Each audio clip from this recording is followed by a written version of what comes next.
Okay. Hold on. Okay. Hi, besties. We are here. I thought I'd come on here and just talk. Because today has been a long day for me. So I'm gonna wait for people to come in. I'm also gonna go grab my Stanley Cup over there. And we're just gonna have a little cute little live stream tonight. You know what I mean? Type shit. Anyway, I don't know. That was gross. This is the first time I did like so for the chat feature, I can see the chat when people come in, huh? Hey, what's up? Now everyone's coming in. What's up? How are you? Hi, y'all. I honestly was editing a video that I'm gonna have up tomorrow, and I was just like, I really want to come on here and just talk because although I love the video, I just really want to do more live streams, like one-on-ones with you guys, where you guys say hi to me and like we have a little moment. You know what I mean? Yeah. I love you guys. What's going on? I'm here to answer all of your deepest, darkest questions. But before we get into all of that, I'm just going to talk about my life. The last week has just been so much for me. Like, everything. I feel like so much of my life has been me feeling like I have to prove myself, and all of those wounds have been like brought to the surface. I don't know if it was that eclipse or something. I don't know what astrologically. I mean, I know it's Mercury retrograde type shit, but I don't know like what else is going on, but I don't know if anyone else feels that way. Like this week has been so insane. Has anyone else's life just been like, I don't know, weird? Does love come to us or we make moves? Well, I mean, I think it just depends. I think if you see someone who you happen to love, you'll never know unless you make a move. And I think that's for both men and women. I think we're way too scared some of the times, but at the same time, you only live once and you never know. Like say you love the person if you feel that. You know what I mean? Don't love bomb people though, but you know what I mean? Like, I don't know. I feel like you should say how you really feel to anybody. Love your content. And yes, my week's been wild. Yes, like I don't know what's going on, but this week has been like everyone's been very, very like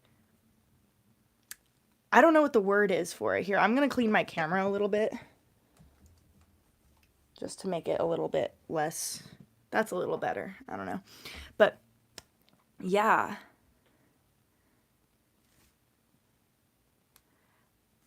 Help, I have a crush on an ace person. Is it like asexual person? Is that what you mean?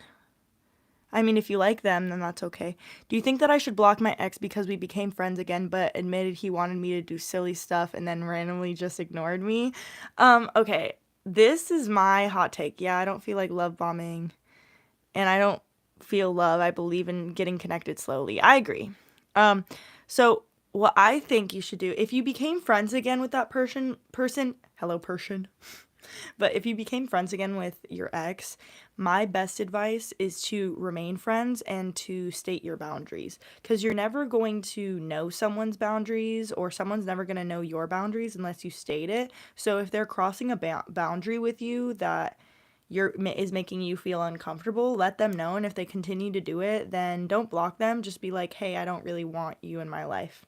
I think just be straight up, because blocking people, in my opinion, especially if you already went back and now you're friends with them and whatever, what I think is you should just establish that boundary, say, hey, I don't want things like that with you, and I'm not at that point with you yet. Especially if you still have feelings for them, like it can be difficult to navigate, but that's my best advice, is to just set a boundary with them and stick with that boundary. The only reason I think you should block them is if you can't get over them without blocking them. Or they did something really, really horrible to you. Sorry, guys. I'm, like, cleaning my screen. It's just annoying me how like dirty my phone is for no reason. And it only looked dirty as soon as I like went on live. I don't know why. Oh my God, I'm so excited that you guys are asking me these questions. What are your thoughts on getting back together with an ex? Y'all, that is my newest video. That's the newest video I'm going to be posting tomorrow or Saturday. I'm going to be posting a video that's all about like rekindling with an ex, or like your ex reaches out and whatever, because it's Mercury retrograde. Like, I don't know. My ex situationship also reached out. Like, everyone's exes are reaching out right now. Like, like 3 of my friends, their exes reached out. So it's just that season. So because it's that season, I'm going to be giving you guys my advice on it. But my thoughts on going back to an ex are, you have to recognize why you're going back to them. You're going to learn a lesson either way. But if you are just repeating a cycle because it's comfortable or familiar to you, you need to uncover that within yourself and really identify what you're trying to run away from within you. That's what I've noticed. Let's see. What do you do if you like someone but they like someone else? Okay, so my advice is to just start liking somebody else. You know what I mean? Like, sometimes we want the things we can't have, but just redirect your focus, because at the end of the day, like, you value yourself. Don't decenter yourself for someone else. Let's see. Also, a lot more comments are coming in now, so I'm trying to get to everybody, but some of us just want to be with me. I just like being with them, but not in a lover way. And I give clear signs I'm not interested, but my friends call me loser for not being a red flag and using them. That's weird. I mean, I don't think you should care what your friends think. I think you should just do what you feel is best, and it's honestly none of their business. I only have one in real life friend, and I want to make more, but I'm not sure how. I'm wondering if you have any tips on making friends. I'm glad you asked this question. That's something that's really important to me. So I'd say the best way to make friends is to put yourself in scenarios where you don't know anyone. And other people don't know other people either. You know what I mean? Like, if you're in school still, I'd say join a club or join a sport. Those are the best things. But if you're talking about just like you're an adult, I'd say I've made friends by going to places alone. I know it's scary, but like going to like functions or whatever. And also just reaching out to people. Like, if you meet people and you're like, oh, they were cool, like, we have social media nowadays. Like, most of the time people do want to connect, and people also feel the same way you do. So if you reach out to someone who you started to vibe with at a place and you're like, hey, actually, hold on, wait, like let's be friends. Like, most of the time people are so down, and just maintain those relationships. Get out of your comfort zone, and also recognize that if someone is like rejecting you or whatever, at the same time, like, your presence is valuable, and just because someone doesn't want you as a friend doesn't mean that you're not going to find people who mesh with you. Let's see.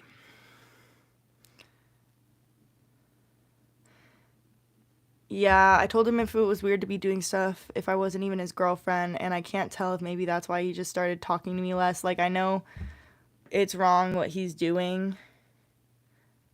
Yeah. So if he stopped talking to you less because of that, then just take the sign that he was just trying to use you, and don't go back, or just allow things to not bother you as much. Like, talk to other people, or I know that's not like the best advice or whatever, but to be honest, like, if you're not in a relationship with him, I think you should either work on yourself, work on elevating yourself in all aspects of life. Like, don't let this limit you, or you should distract yourself. Those are the ways I've gotten over things. Sorry if I'm not seeing your guys' comments. I'm trying to scroll back up, but if I don't see it, it's because my screen is so small. So, any advice on losing friendships due to one involving the other and staying stagnant, or resistance to evolving? Wait, hold on. Due to one evolving and the other staying stagnant. Oh, okay, I got what you mean. So my advice on friendships that stay stagnant, or when one person stays stagnant and the other person keeps going, is try not to burn bridges unless it's 100% necessary. It's okay for a relationship to kind of fade out, but you never know when someone is going to move up to your level. But also, if you feel like you're elevating and the people around you aren't, sometimes it'll just be a natural, a gradual moving. You know what I mean? It's like two pieces of ice on a lake. Sometimes those ice pieces separate, and it's okay. It's not a bad thing that those ice pieces are drifting apart from each other, but at the end of the day, sometimes they'll come back to each other at some points. Who knows? But you got to do what's best for you, and maybe that person is just more of like a distant friend. You don't have to hate a person or not wish the best for them if you're moving faster than them. If you're the person who's feeling left behind, I've been in both situations where I felt like I was being left behind and the other person felt like they were elevating, but my best advice is to not burn bridges unnecessarily and just allow things to be. Like, it's okay to fade in and out or go through different phases in friendships, or even just tell your friend, hey, I don't really like what you're doing. Like, if they're getting involved in something bad or not or something that's harmful to them. You know what I mean? Anyway.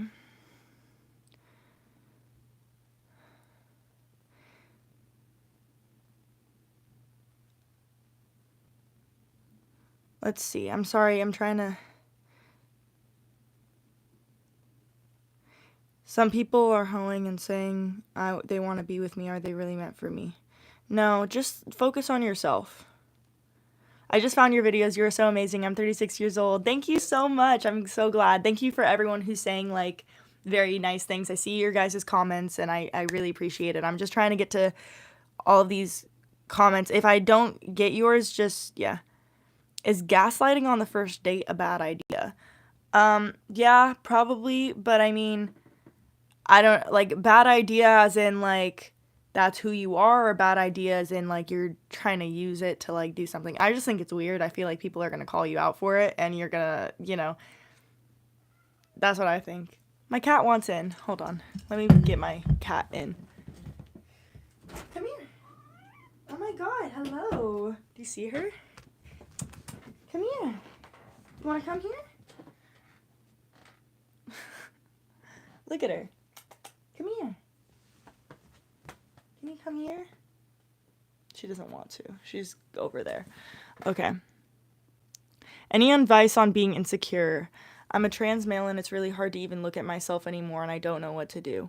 So my advice on insecurity is to use it to elevate yourself. And I know that seems very hard and weird because we often assume that confidence is rooted in insecurity, or not rooted in, it's like the antithesis of insecurity, like in order to be confident, you can't have any insecurity. But in my own experience, like my insecurities have actually made me confident because I've been able to look at myself in the ways that it was negatively impacting me and make a choice to better myself. Sometimes it's difficult, like the most difficult things you're insecure about. I couldn't imagine being a trans male because that's just not my journey. However, that's probably something that you've had to struggle with a lot of it. But it can also be something that can promote you. You can, talk to other people who are going through transitioning. You can become a voice or learn from these things and learn what it's like to really step into yourself. And that journey is going to help you at some point in your life. So sometimes you do have to trust the universe, or even if you don't believe in God or anything like that, you just have to trust that at some point you're going to reach yourself and that everything, even the insecurities, do happen to you for a reason to build you up.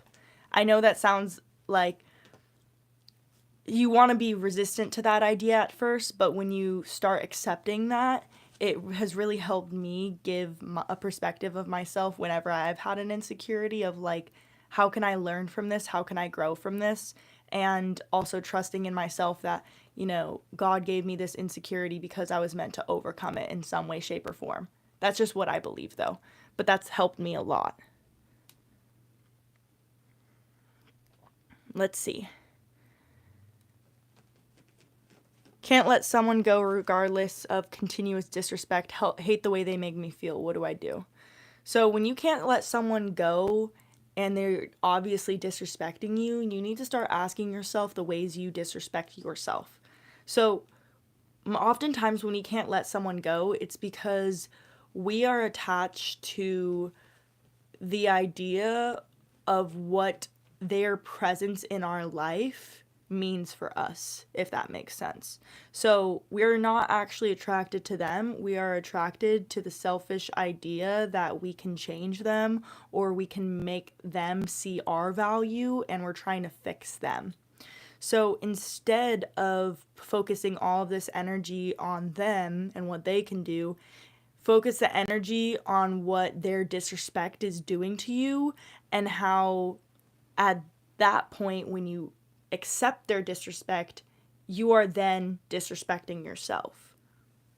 Sometimes it is a thing of you against them, in the sense of when someone is disrespecting you, you need to choose yourself, or else you are choosing them and you are also abandoning yourself for an idea of who someone is. You get what I mean? And that's a really harsh realization I've always had, but that's something very important for you to realize, is that sometimes you can't control if someone disrespects you. All you can control is your reaction to it.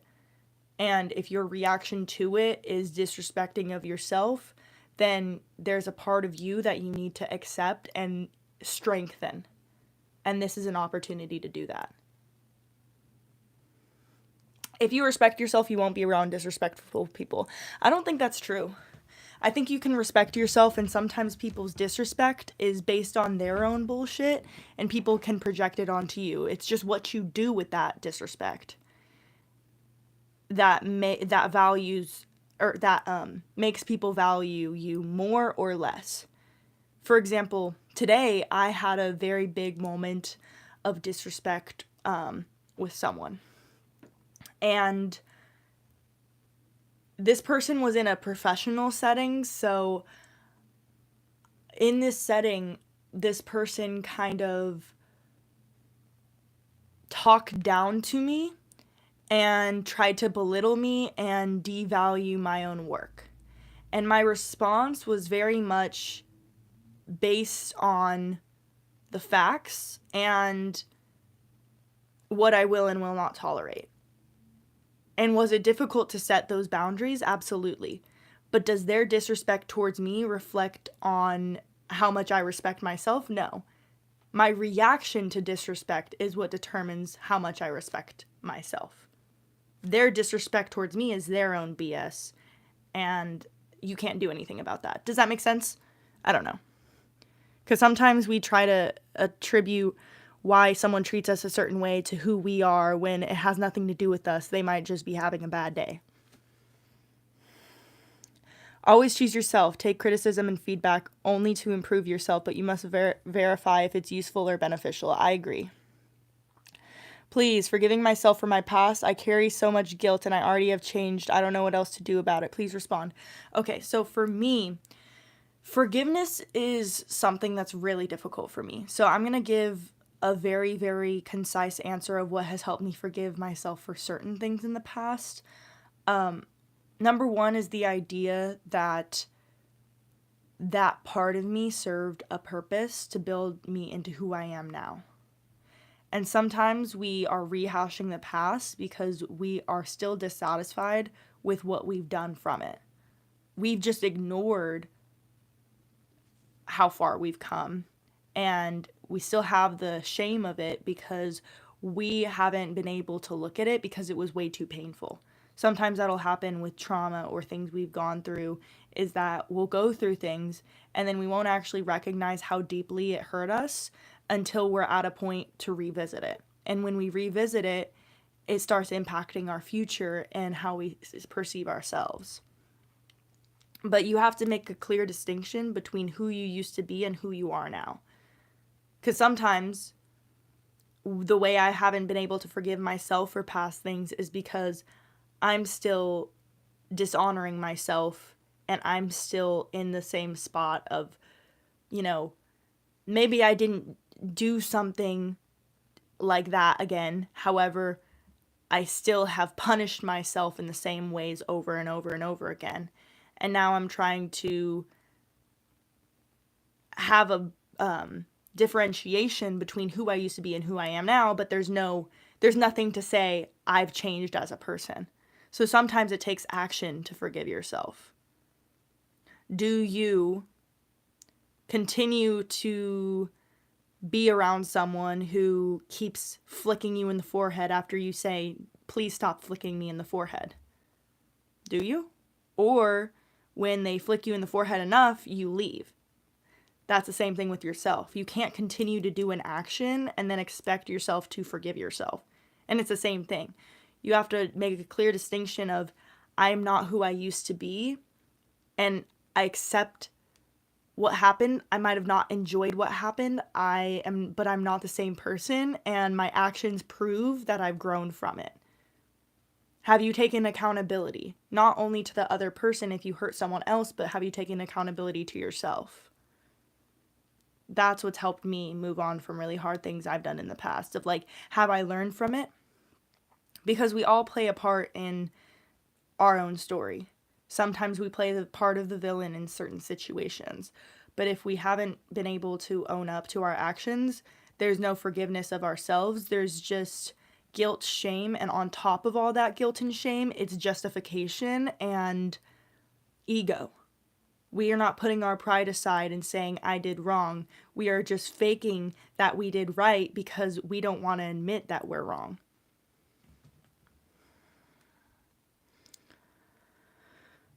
I haven't watched a ton of your vids, so maybe you've mentioned it, but do you practice law of attraction? I do. I do practice law of attraction, but I do it in a different way where I don't know if I have like I do have specific things I do to manifest things in my life. However, I've noticed with myself that when I manifest things in my life, it's when I'm genuinely just so happy with what I'm doing and I'm not thinking of the outcome.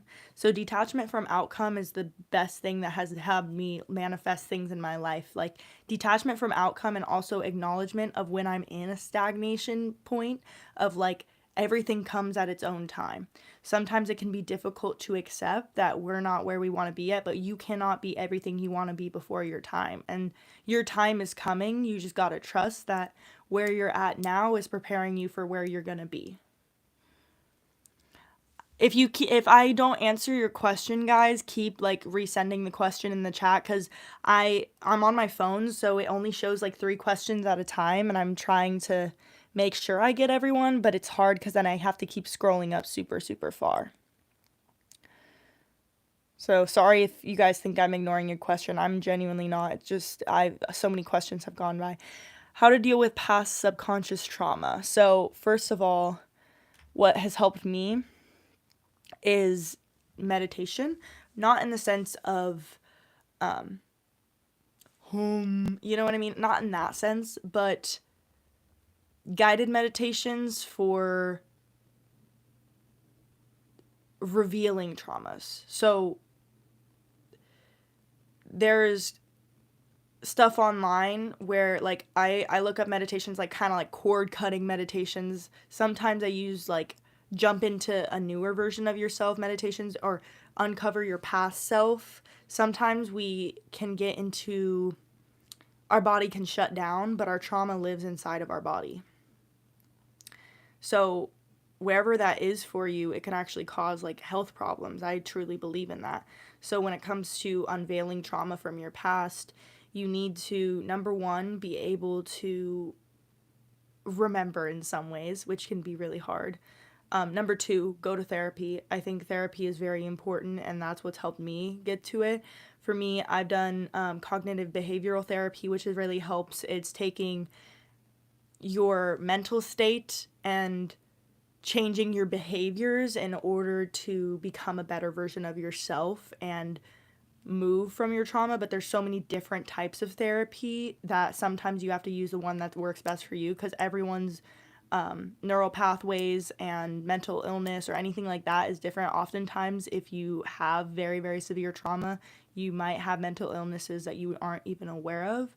So it's genuinely about accepting that within yourself and going on a journey of self-discovery. And also remembering that the things that have happened to you were never your fault. They were never your fault. So that's the main things. So yeah, therapy, inner child healing. Sometimes you can like look up inner child healing meditations where you go back and you acknowledge certain things. Also, in some weird ways, fitness. In some weird ways, because sometimes it's like I have a lot of anger. I've had a lot of anger in my life, and fitness has been a really, really big thing, because if you have traumatic things that have happened to you, you often have anger issues or things that trigger you where you don't know why. Sometimes you need a mental escape, so go to the gym. There's a lot more advice, but I'd say therapy is very helpful.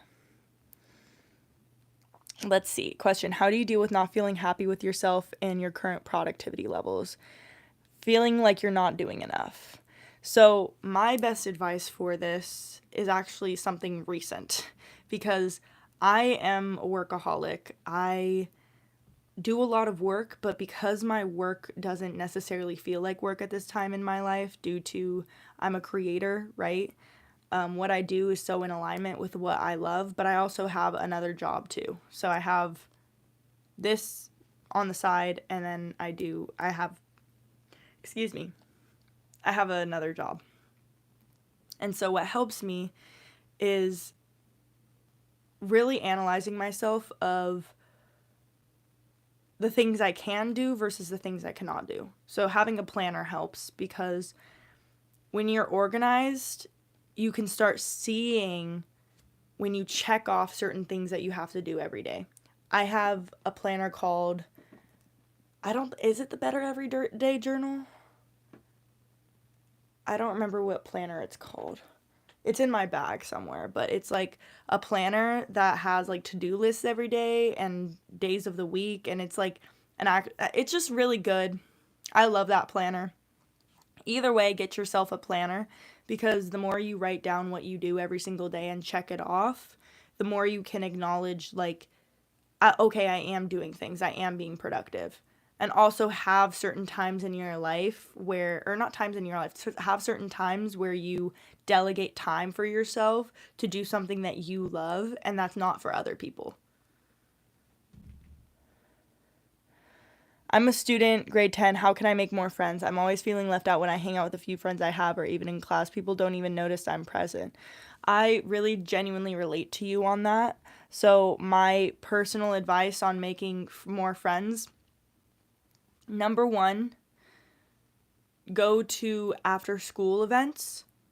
So oftentimes you're going to have like a couple of people that you vibe with. Sometimes it's also about like changing the way you look, and not in a sense of like a toxic way, but for example, creating a new version of yourself. I told this to my friend the other day, because we were in a pageant, and she was like, I know I'm going to do terrible because I'm not good at public speaking. And I said, you don't have to be good at public speaking. You just have to act like you are. And that's a very big thing when it comes to making friendships as well. You don't have to act like you don't have to actually be good at making friends. You just have to act like you are. You don't have to be an extrovert. You just have to put on a little bit of extrovert. Go out of your comfort zone and talk to people.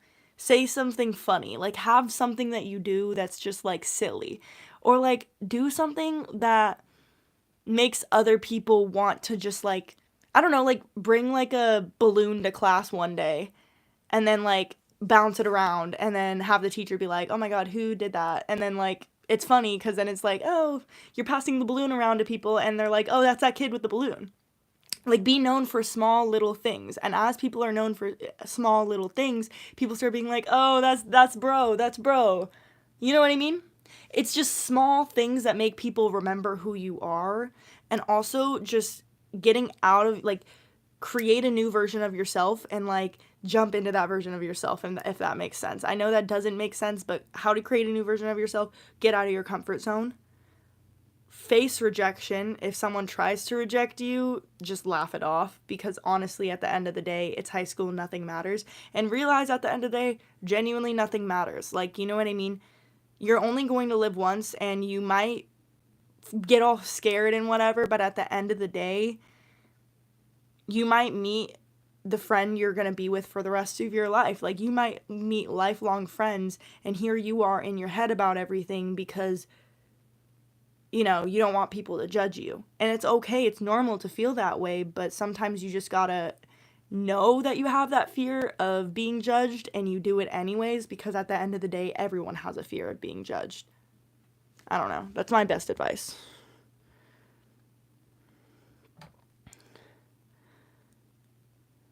Let's see. How do you find yourself beautiful when everyone around you gets attention for their looks, regardless of whether they are conventionally attractive or not?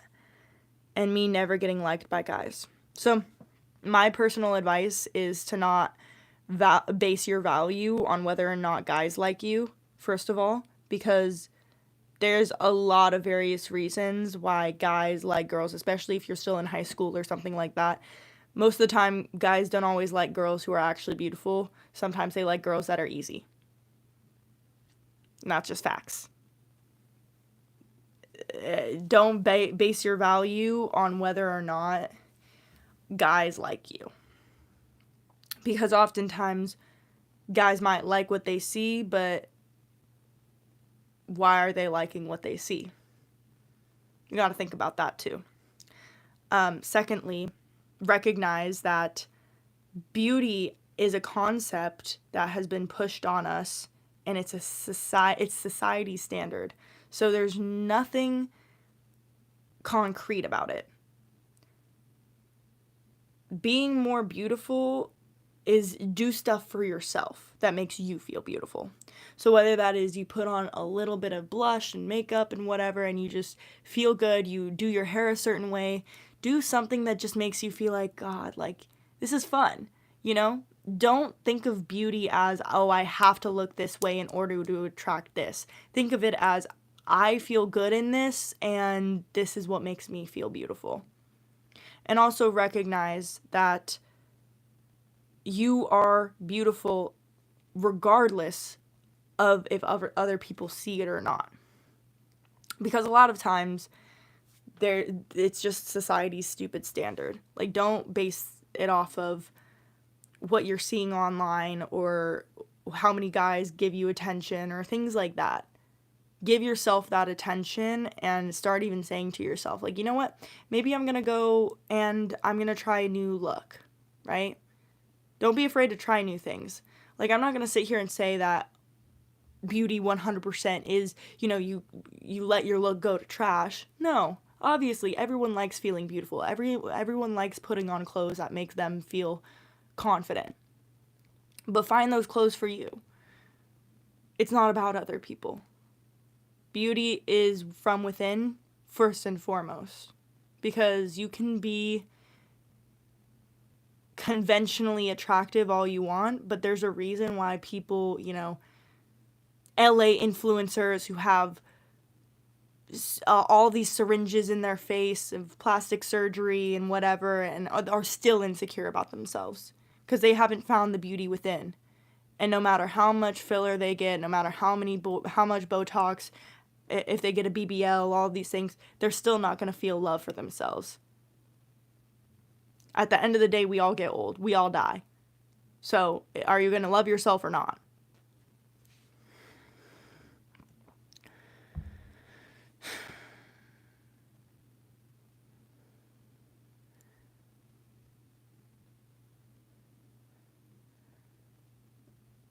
Let's see.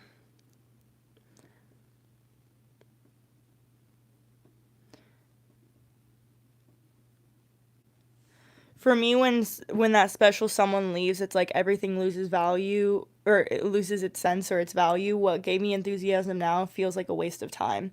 So that's the consequence of putting someone on a pedestal in your life. If you put that person on a pedestal, they are obviously going to fall from it. That's why most relationships where this idea, this fairy tale, both men and women have been sold of, oh, you give all your love to a girl and you treat her like she's the world, or, give all, you know, my man, my Prince Charming, whatever. It's all BS, because at the end of the day, what does matter is friendships, having a good support system, having a good mental system, and mental health. You need to have all of those things balanced before you involve someone romantically in your life.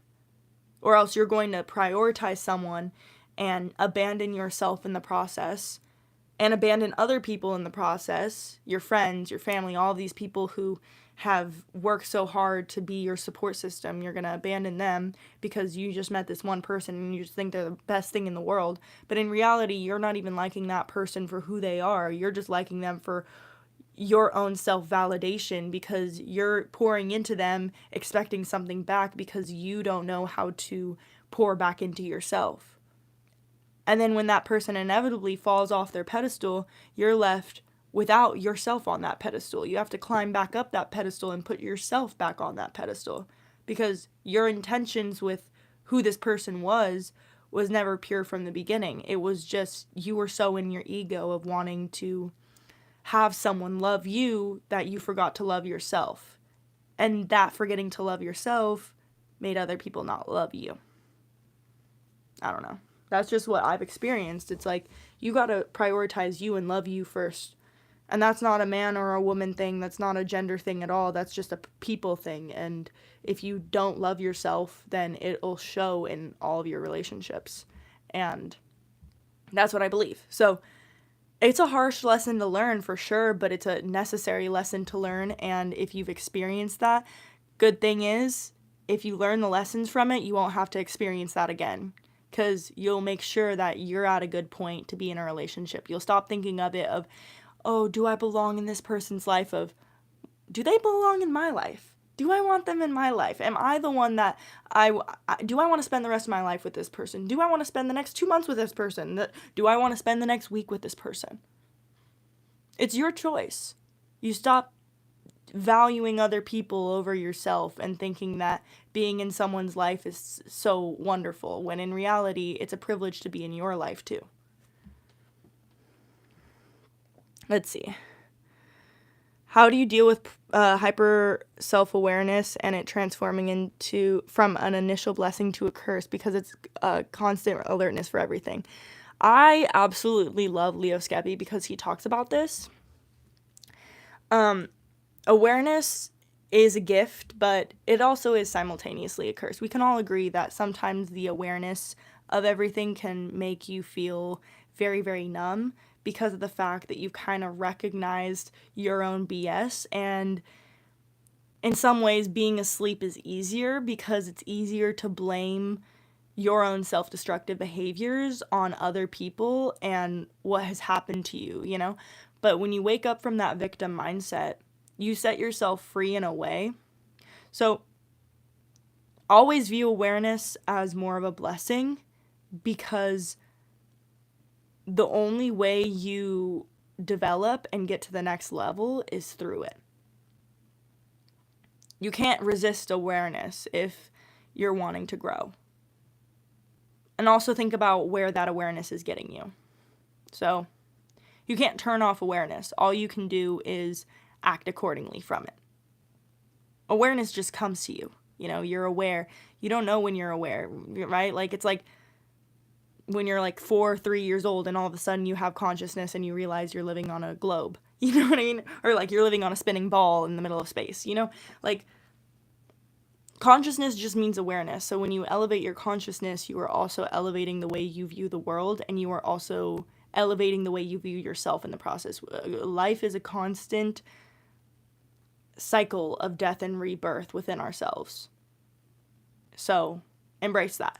Like, it's never going to be a bad thing for you. Even if a certain piece of awareness brings up all these feelings, it's bringing it up for you. One thing I really love that Leo Skeppy says is, you're not being punished you're being protected, I think he says. And I think that's so true. You're not being punished by being aware. You're being protected and you're being promoted. That's what I believe.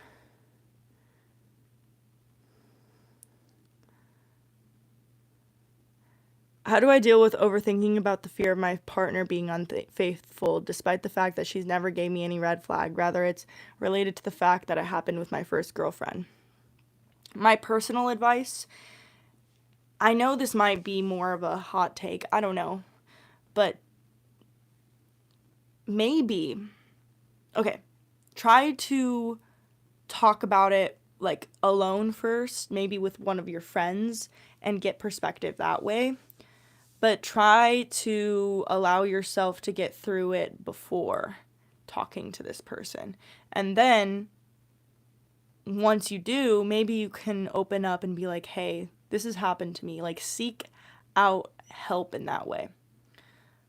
But at the end of the day, something that helps me is the fact, this is a scary idea, but if someone is going to cheat, they're going to cheat.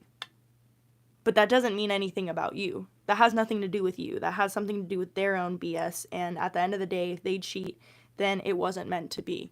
And you are being protected regardless. You'll be okay at the end of the day. I know it sucks, but at the same time, like, you can't let your own fears get in the way of everything you want to do in life and get in the way of loving.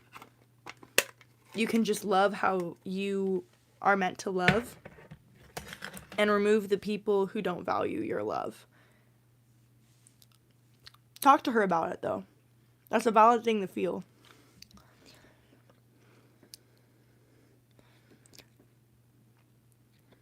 Why do you put so much makeup on your face? I don't even have that much makeup on. I only have concealer. The only thing I have is under my under eyes. That's my makeup. I mean, I guess I have my little fake eyelashes, but not even fake eyelashes. They're eyelash extensions.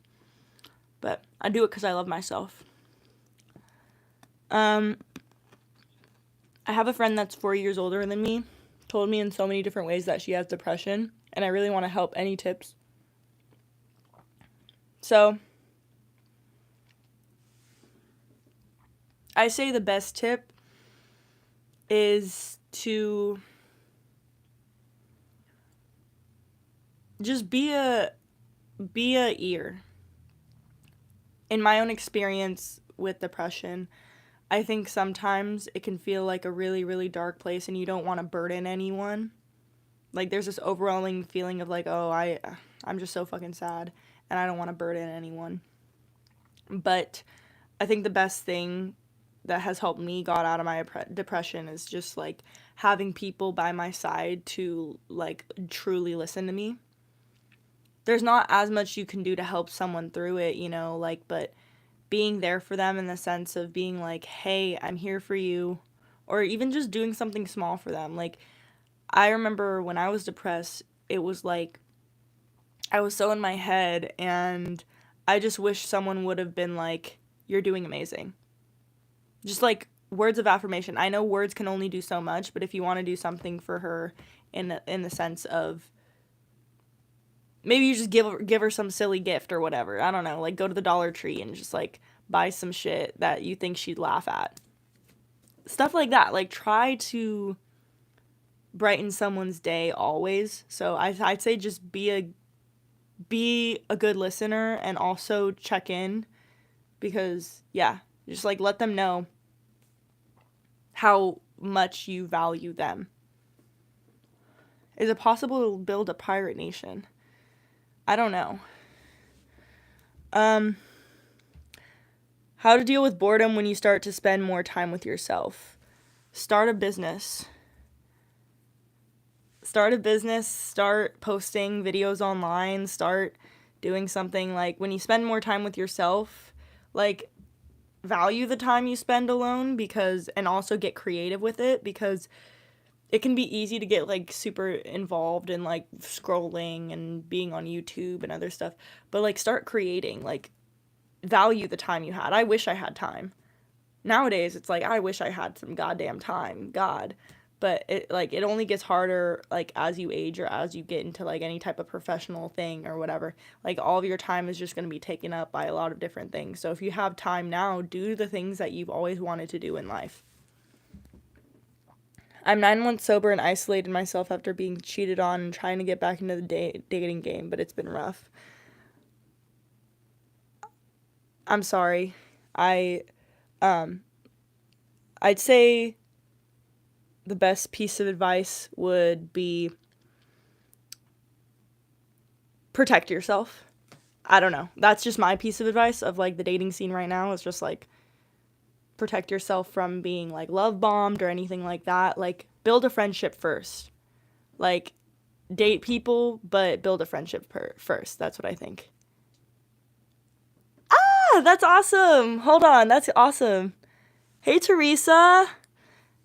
That's actually wonderful. So, y'all, Teresa is in the chat. She's employee at Windsor, and she was at my I like bought a pair of shoes at Windsor. She's like, "Wait, don't you have a YouTube channel?"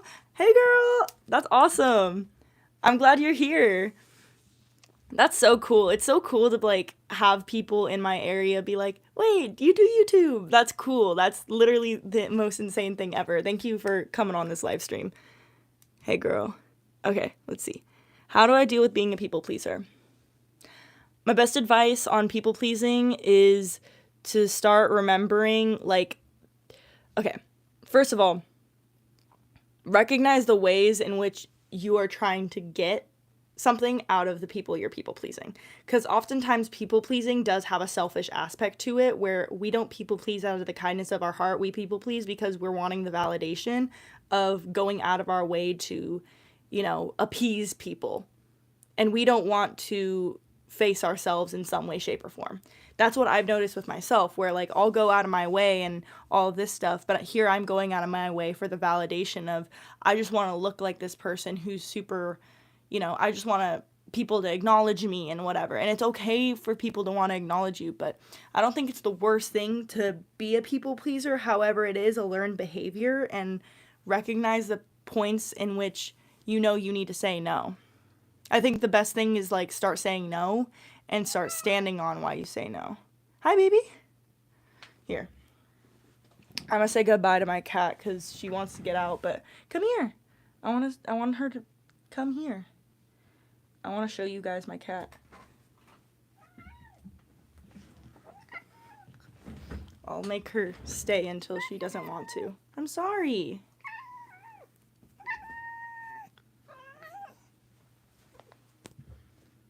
Okay, I'll kick her out of my room. But yeah, start working on boundaries, I think. Her name's Tigress. Tigress. She's very cute. Bye, baby. Here, come here. Yeah. She's so baby. I love her.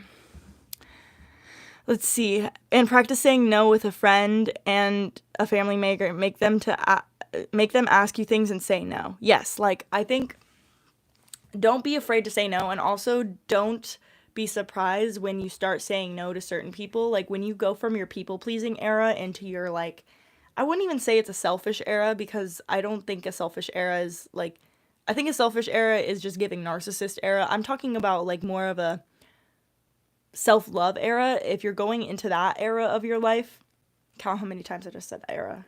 Okay, anyway, you get what I mean though? Like start prioritizing yourself and notice who switches up, because it'll show you the people who were benefiting from your lack of boundaries. How do I approach women in real life? I'm a 5'7" guy, and obviously it matters to some women, and I get it, but I don't want to be judged based on this, because most of the time I approach women to just know them. Yeah, exactly. Okay, so number one, approaching women is very difficult, and I'm not going to act like I know everything about that because I am a woman, but I would say the best way to approach women is to just genuinely act like they're humans. Like, I know that sounds weird, and like, we do act like they're humans. No, most guys will come up to us and say some crazy stuff that's like really rude and out of pocket. Don't do that. Okay? If you're wanting to approach women, just be cool at first. If you're wanting to have a regular conversation, just try to make regular conversation. Like, don't make it about, be like, oh my god, you're the most beautiful girl, like, let me get your number, blah, blah, blah. Especially if you're like, if you see a girl at like a gas station or some shit, like, do not do that. The best way to do it is to just, if you happen to be in a room with a girl you think is attractive, spark up a conversation. If you're like, let's say you're at an auto shop and you're getting your car tuned up or whatever, and you're like, what car do you have? Maybe that might be a little creepy. Maybe like, what's wrong with your car? I don't know. Just like things like that, things that are related to it. And also, don't be scared of like someone being short with you. If someone's short with you, then just leave it be. But I say more women are more like approachable if you also are more open. So you kind of have that mindset of like, okay, well, if it doesn't work to approach this girl, then I'm going to approach another girl. You know what I mean? Also, I'd say if you're short, approach shorter women. Like, approach girls that are like 5'1", 5 foot, if you can. Like, don't go up to another 5'7" girl and probably, like, I'm like 5'7", so if a guy came up to me who happened to be 5'7", I'd probably talk to them and have a conversation. But do you think it maybe go anywhere? The likelihood of it is a little bit lower than if you're talking to a girl who's shorter than you. That's my advice. It's normal. Being approached is good, and approaching someone to get someone you like is perfect. Exactly. It is very normal. So don't make it a weird thing. Even if you do go up to someone and say, honestly, I just thought you were really attractive. Can I get your number? And they say no. Just be like, that's all good. Like, have a good day. Just like, it's not the end of the world. Like, I've even approached guys and gotten rejected. Like, not often. I've gotten rejected, like, maybe once in my life. I don't know. But I don't really go up and approach guys, though, because I just don't do that. But I do have, like, a respect for men who end up going out of their way and approaching women because it's difficult. I don't know how y'all do it. I wouldn't want to do it. Anyway. Let's see. Also, okay, hold on. The last thing I'm going to say, don't approach a girl if she hasn't already, like, made eye contact with you a couple of times. Like, most of the time, you're approaching women first with your eyes. If you guys lock eyes for a second, and it's, like, a long locking eyes, most of the time, she's checking you out. Or you're checking her out. Or, you know, whatever. And even if not, oh well. Go up, do it. But if someone is, like, literally not even looking at you and, like, looking the other way and, like, they don't want to talk to you. They don't. Eye contact is so important, facts. All right. It's all about the false confidence. Exactly. Just, like, go into it and just do what you need to do. And if not, that's the best advice I got. I'm not a dude, though. So you might want to go to a dude's channel and be like, hey, bro, how do I spit game? But you know what I mean? I don't know. That's my best advice. Let's see.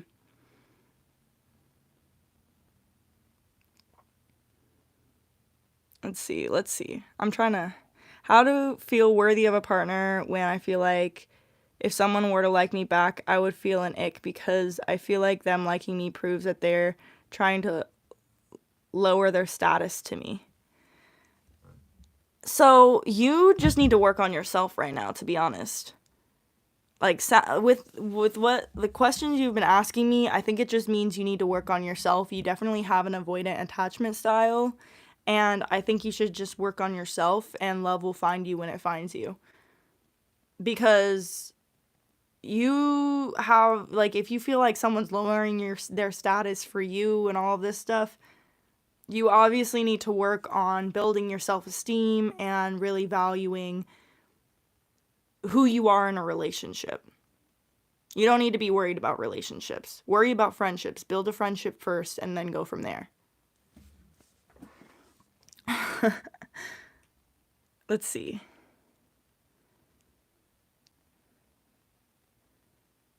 Yeah, excuse me, you seem cool. Can I get your number? Yeah. Like, most of the time, number, Instagram, I don't know, just ask for some type of contact information. If it's kind of just like one of those things where you see her and you're like, oh, I want to get her number, and it's like a passing by thing. If not, like, have a conversation, just talk.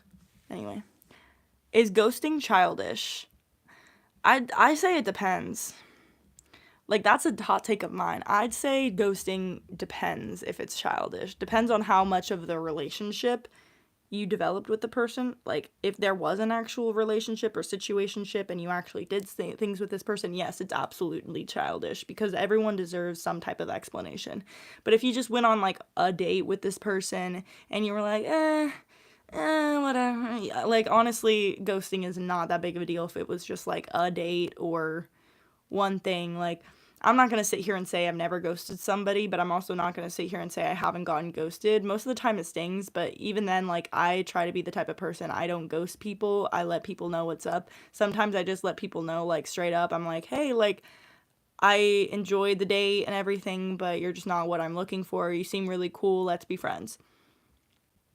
It's as simple as that. Even if you don't necessarily even want to be their friend, like, you have no obligation to continue to hang out with this person or meet them or anything like that. You're not obligated to be like have any time with this person if you don't want to. But I think everyone does deserve an explanation, and it would be a lot better of you to just tell people how you feel, because they'll never know. A closed mouth doesn't get fed. Anyway,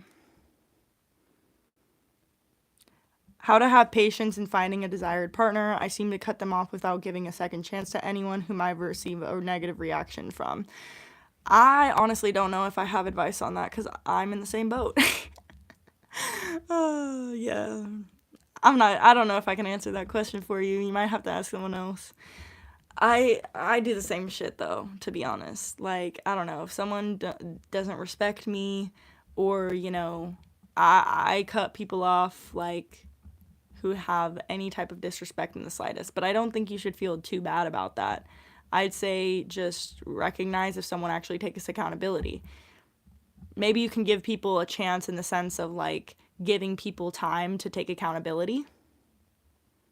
Anyway, that's my piece of advice. Maybe if someone takes accountability, then, like, give them another chance, but if not, then why bother? I don't know. Let's see.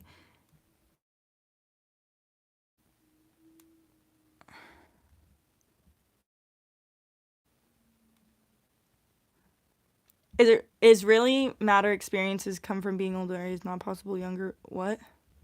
I don't know what you mean.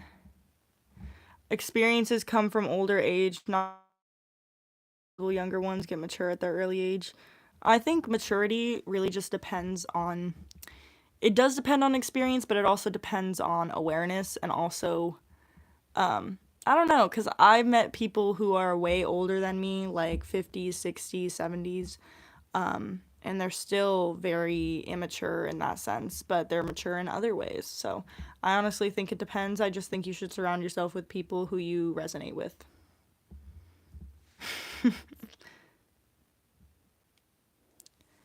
Let's see. Should I get into a long distance relationship? If you like them, yeah. If you love them and if you feel like you see something with them, yeah, why not? I've never been in one, but that's a decision for you to decide on. I think it just depends on how much of a physical person you are.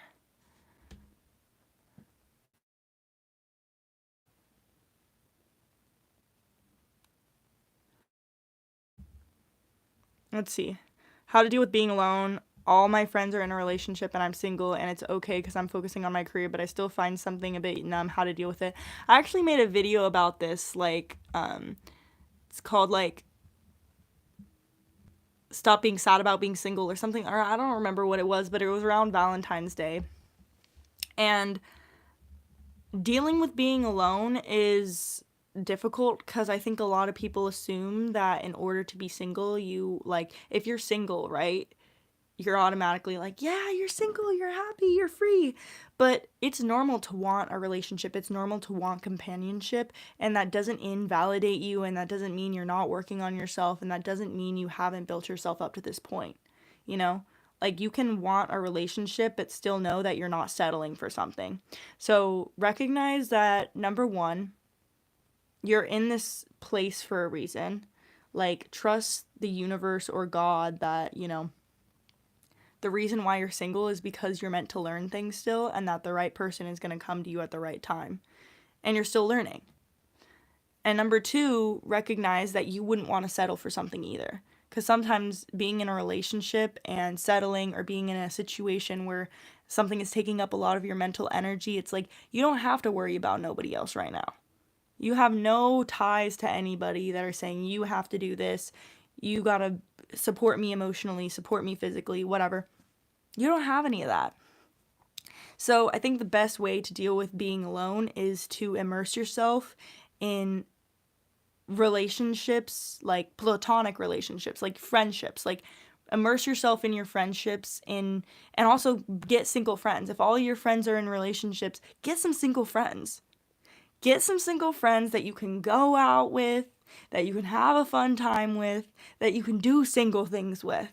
Because that's the only way you're going to get out of this negative mind space of like, damn, everyone else around me is all cuffed up and whatever. Get some single friends. You know what I mean? Get some friends that love to have fun. Like, I have friends that are single, I have friends who are in relationships, and most of the time, my friends that are in relationships are not fun to go out with and not fun to do none with. You know what I mean? They're fun for specific things. They're fun for, like, staying in and, I don't know, doing a puzzle type shit. But, like, they're not fun for going out and having fun. That's for your single friends. So find some single friends, and also immerse yourself in your own hobbies and trust in the universe that you will meet the right person at the right time. And also put yourself in situations where you might meet that person. Put yourself in single people situations, single people get-togethers, like places where you can mingle and flirt. Anyway, let's see. Why mostly younger boys want a relationship with older women? I don't know. I'm not a younger boy. Okay, I'm gonna get off here soon, but I'll answer 5 more questions. 5 more. How to have boundaries. Recognize what the boundaries are. Feel uncomfortable. And deal with the results of not having boundaries. And then when you get sick of being stepped on and having people step all over you, then start saying something about being stepped on and not being valued. All boundaries are, like, boundaries is such a, like, boundaries, it seems like this big thing or whatever. All it is saying no. All it is saying, hey, I don't like that. All it is, it's saying, hey, I value myself and I value my opinions and I don't like XYZ. So that's what it is. How to have boundaries is to just be sick of not having boundaries, and it's not a comfortable thing to start enforcing your boundaries, but it's a necessary thing. So suffer the consequences of not having boundaries, and then you'll quickly realize that you should have boundaries. And you'll quickly learn that if I don't say anything, a closed mouth does not get fed. So if I'm not going to say anything, I'm not going to hold my tongue. I'm going to say my piece. And if I'm wrong, I'm wrong. But at least I didn't sit here and be uncomfortable.